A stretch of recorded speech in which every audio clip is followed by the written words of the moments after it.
Bonjour. Un ami m'a demandé de réparer cet adaptateur qui donc ici il y a le primaire en 230 et le secondaire pour raccorder son, son récepteur à 11,4 volts. Donc si je regarde derrière, donc on voit bien le primaire 230 volts, 50 Hz, 0,26 ampères, et côté secondaire on est à 11,4 volts alternatif, efficace sous 5 ampères. Bon, on voit le cosinus phi, c'est la puissance, puissance active divisée par la puissance apparente, mais bon, ça, un peu importe. Bon, ce que je vais faire déjà, je vais le brancher et puis je vais voir si réellement il ne fonctionne pas. J'ai raccordé le montage là, donc j'ai mis du 220, enfin le secteur qui arrive ici. Je suis passé par mon petit montage, je vous le mettrai en description. Ce montage il évite en cas de court-circuit côté 230 d'éviter de faire déclencher le disjoncteur tout en restant protégé. J'ai mis ici mon voltmètre en position alternative. Et je vais donc prendre la tension en sortie ici et donc je mets sous tension, donc il n'y a pas de court-circuit, autrement ça s'allumerait, et on constate que aucune tension alternative n'est présente en sortie de ce montage. Donc ce que je vais faire, je vais commencer à démonter ici pour accéder à tous les composants à l'intérieur et puis faire des investigations à ce niveau-là. Bon, ça y est, j'ai sorti tout le module que je vais regarder. Pour l'enlever là de cette partie-là, j'ai été obligé de prendre un petit disque diamant que j'avais acheté. C'est très pratique parce que comme ici ces deux parties étaient collées, j'ai pas réussi même en chauffant à les décoller. Bon après une fois que si j'arrive mettons à réparer ce module, on voit que ça laisse quand même. C'est pas trop moche. Bien sûr, quand on découpe comme ça avec ce style d'outil, il faut faire attention puisque c'était sur la périphérie de ne pas abîmer non plus les composants. Bon, la première opération, c'est de regarder visuellement si on ne trouve aucune anomalie, donc un composant qui a été détruit ou éventuellement des traces d'amorçage ou autre. Donc ici on voit des petites résistances là, de type CMS avec une diode également ici. Ici donc il y a l'alimentation qui arrive ici en 230 volts, puis la sortie là. Ici on voit une petite résistance d'un ohm avec donc ça c'est une varistance, donc qui protège contre les surintensités. Ici un petit condensateur X2 de 0,1 microfarad qui est branché entre la phase et le neutre. Ici c'est le transformateur, donc ici c'est le secondaire, ce qu'on voit ici, et puis le primaire est ici. On voit les deux petites bornes ici. Ici bon, c'est des selfs de filtrage, quelques condensateurs, ici des condensateurs céramiques également. Ici ça doit être un transistor, donc c'est un transistor NPN. Et ici il y a deux autres transistors NPN mais de puissance. Et puis on voit des diodes de redressement, donc il y en a une, deux, trois, quatre. Et puis éventuellement une cinquième qui est là. Donc ce que je vais commencer à faire, c'est tester certains composants à l'ohmmètre, c'est-à-dire ici là, la résistance, voir si elle n'est pas coupée, voir aussi la varistance, si elle est conforme, et puis l'autre résistance, et puis également les diodes à l'aide de la position test diode de mon multimètre. Et si je ne vois rien d'anormal, et dans ce cas-là, je commencerai à défaire certains composants comme les deux transistors NPN et vérifier s'ils sont en bon état. Bon, j'ai dessoudé les deux transistors de puissance NPN et je vais les contrôler. Donc j'ai fait un petit schéma là pour représenter un peu le raccordement. Donc on a la base, hein, l'émetteur, le collecteur, hein, donc ça c'est le schéma on va dire commun, avec le raccordement ici. Donc la base, quand on regarde de face, la base est sur la gauche, le collecteur c'est la patte du milieu et l'émetteur à droite. Et j'ai fait la représentation pour le test, hein, en version comme si c'était des diodes, hein. Donc la base est ici, l'émetteur ici, donc j'ai bien représenté pareil. Et côté base collecteur, hein, donc c'est à l'identique d'une diode, hein, branchée dans ce sens là.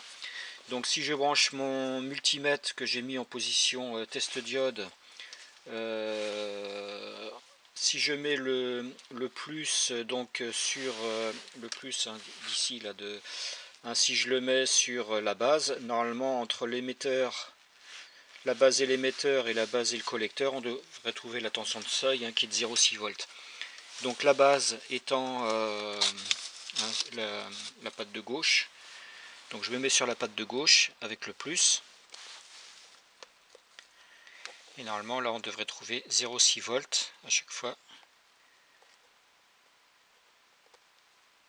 Voilà, 0,6 volts, et sur l'autre, donc sur l'émetteur, 0,6 volts. Hein, donc c'est bon.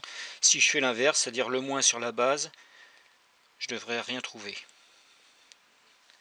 Et entre le collecteur et l'émetteur, peu importe le sens, hein, je devrais rien trouver. Donc l'émetteur collecteur, hein, donc c'est ces deux-là, là, et j'inverse, donc c'est pareil. Donc je refais la même chose sur l'autre. Donc là, entre le collecteur et l'émetteur, ça passe pas. Et si je me mets à la base le plus, ici, je retrouve bien mes 0,6 volts, hein, de tension de seuil. Et je fais l'inverse, donc le moins sur la base, et ça ne passe pas. Donc cela veut dire que mes transistors NPN sont conformes. Dessus, c'est une sonde de température, c'est dans le cas où le collecteur, hein, ça chauffe énormément, ça coupe le circuit. Bon, j'ai testé entre les deux fils là, et c'est passant, donc ça veut dire que ce composant, cette varistance est bonne.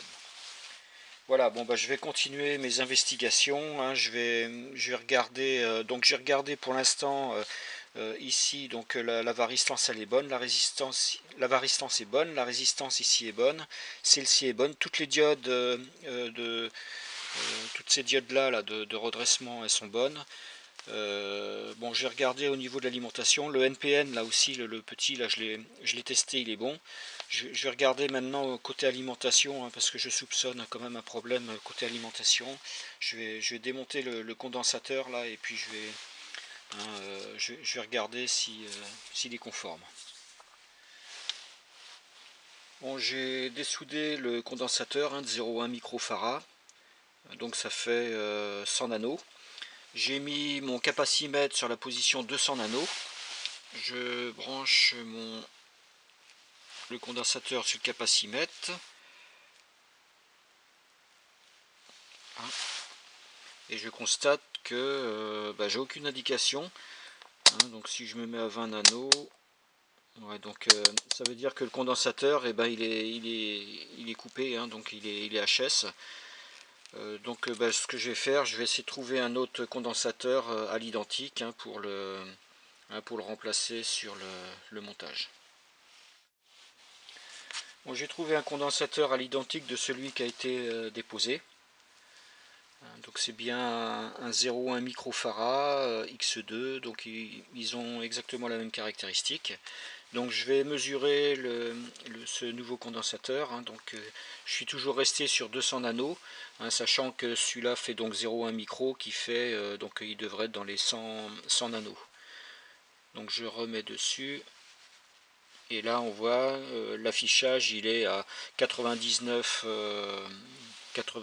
nanos, hein, pour du 100 nanos, donc il est conforme. Donc ce que je vais faire, maintenant je vais le ressouder sur le circuit, et puis je vais regarder, je vais rebrancher l'alimentation pour voir au niveau de la sortie ce que ça me donne. Bon, j'ai remis donc le condensateur, j'ai rebranché ici l'alimentation que je vais mettre sous tension, et je vais vérifier sur mon voltmètre en position alternative si ça fonctionne. Donc là j'ai mis sous tension et je vois que j'ai toujours rien en sortie. Donc bon, de toute façon le condensateur il était bien hors service. Il doit y avoir autre chose qui doit faire que j'ai toujours pas d'alimentation, enfin de sortie, de tension de sortie. Donc je vais continuer.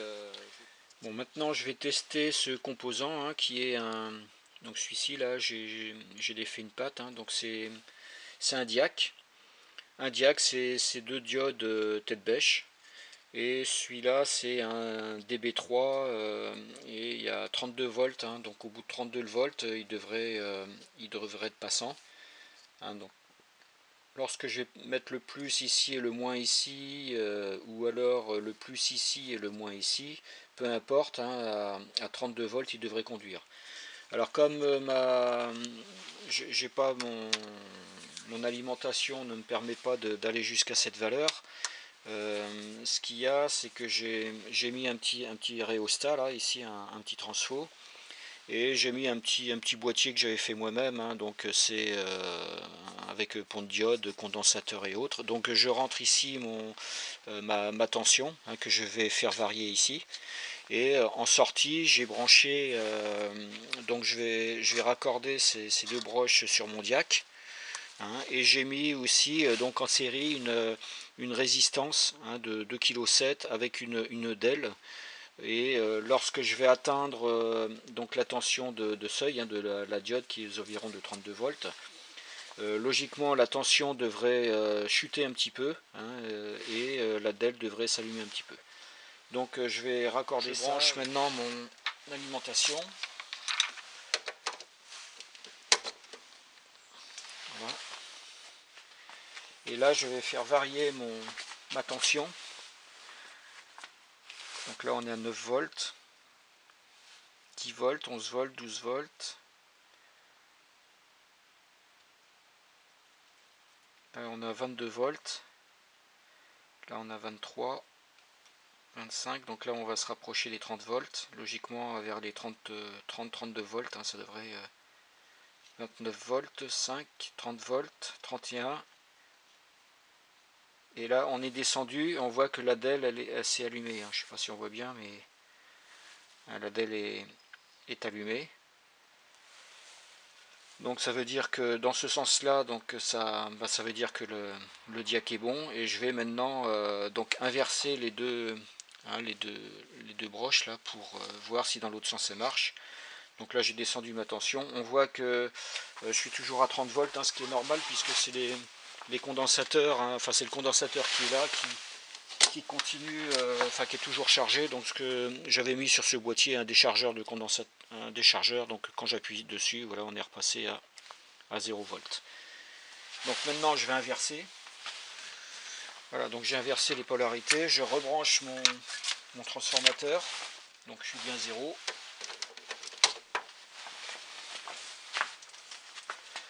Donc je augmente ma tension.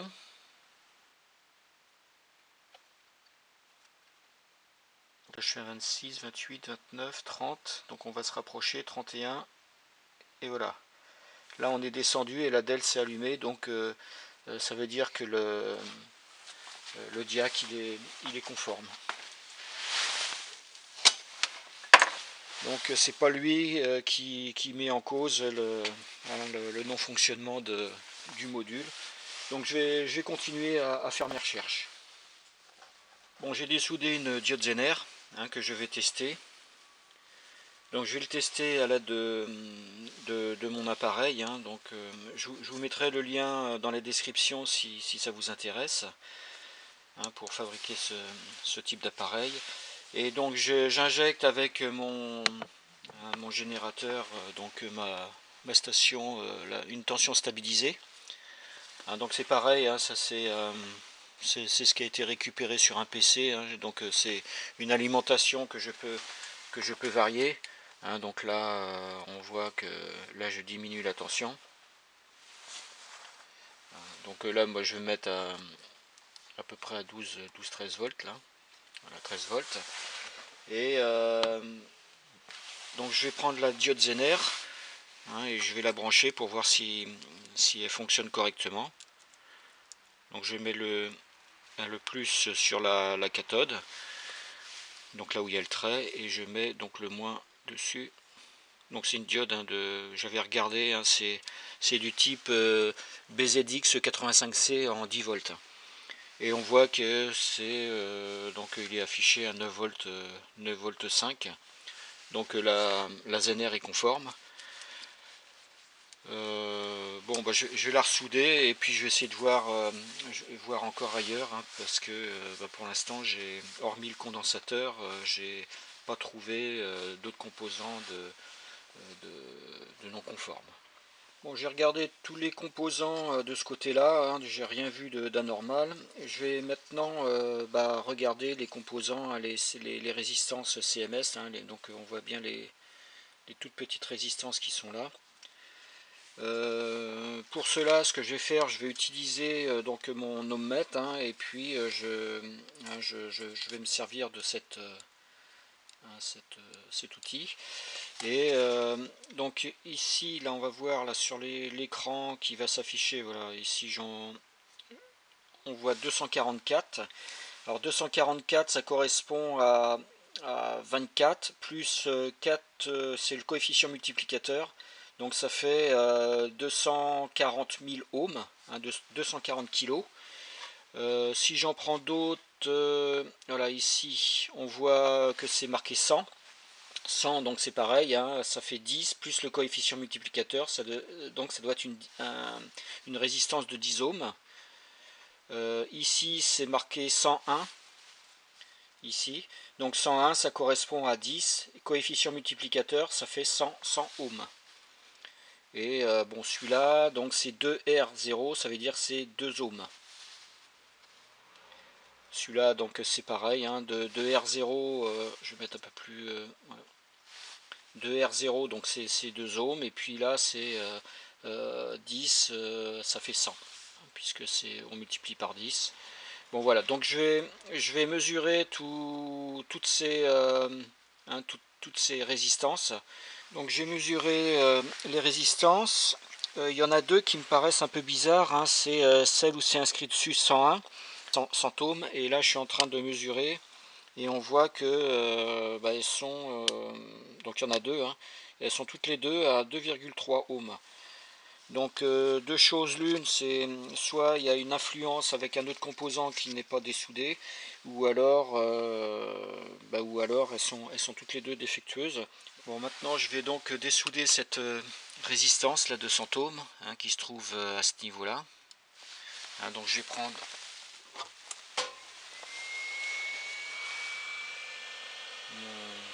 mon pistolet là, d'air chaud. J'ai mis une petite buse au bout et donc je vais commencer à chauffer à ce niveau-là.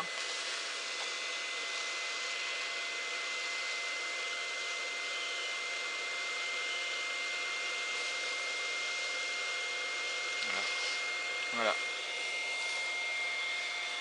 Donc là on voit la résistance qui est... Donc j'ai mis à peu près à 400 degrés. Hein, voilà, elle est là. Bon voilà, elle est dessoudée, je vais la prendre et puis je vais la mesurer. Donc là je me suis mis sur l'ohmmètre, je vais donc la mesurer. Et là on voit qu'elle fait 100 ohms. Donc celle-ci est bonne. Je vais faire de la même chose pour l'autre. Bon, j'ai déposé la deuxième, je l'ai dessoudée, donc je vais vérifier si elle est bonne. Là on voit également que c'est 101 ohms, donc elle est conforme aussi. Donc ça ne venait pas des résistances à ce niveau-là. Bon, je vais maintenant mettre cette petite résistance là que j'avais dessoudée, hein, de 100 ohms. Donc il faudra que je la remette donc à cet endroit-là, hein, où je l'avais dessoudée, à cet endroit-là. Là. Donc j'ai pris une petite pince. Bon, c'est c'est une opération quand même assez délicate. Donc je prends, je mets ici.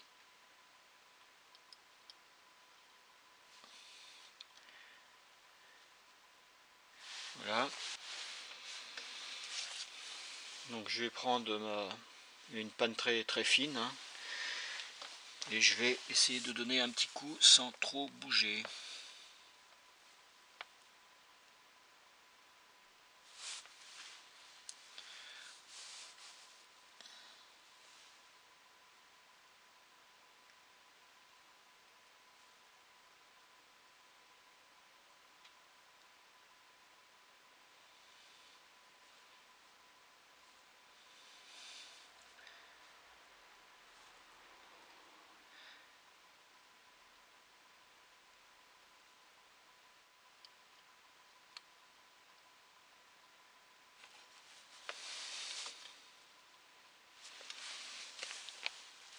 Voilà, j'ai fait la première soudure. Maintenant je vais passer à la soudure à ce niveau-là. J'attends que ça sèche.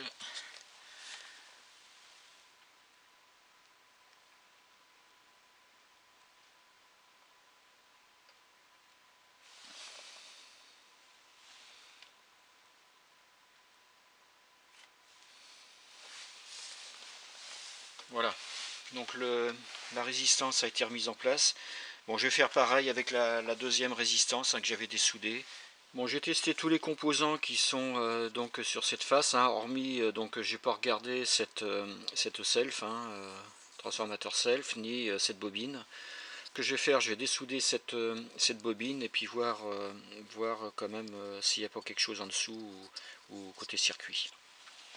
Donc j'ai démonté la self, hein, donc j'ai fait quelques mesures et j'ai trouvé aucune anomalie, hein, côté impédance. J'ai remarqué quand j'ai dessoudé par contre que donc le circuit à ce niveau-là il s'est complètement désagrégé, hein, par rapport à ici. Bon, je vais remonter ça en faisant un petit strap. Éventuellement, il y avait peut-être aussi une micro coupure ici que j'ai pas vue à l'œil, hein, qui faisait que il n'y avait pas il y avait pas de continuité dans le circuit. Bon, ça y est, j'ai remis la self. Donc ici, là, donc j'ai ressoudé les deux pattes et ici, comme j'avais dit, hein, donc j'ai mis un petit strap, hein, entre les circuits pour bien effectuer la continuité. Bon, bah maintenant je vais rebrancher le circuit et puis je vais voir ce qui se passe côté secondaire au niveau des tensions. Bon, ça y est, j'ai rebranché mon voltmètre donc en position alternative en sortie, hein, donc j'ai rebranché aussi le cordon d'alimentation en entrée et je vais donc maintenant brancher un haut secteur.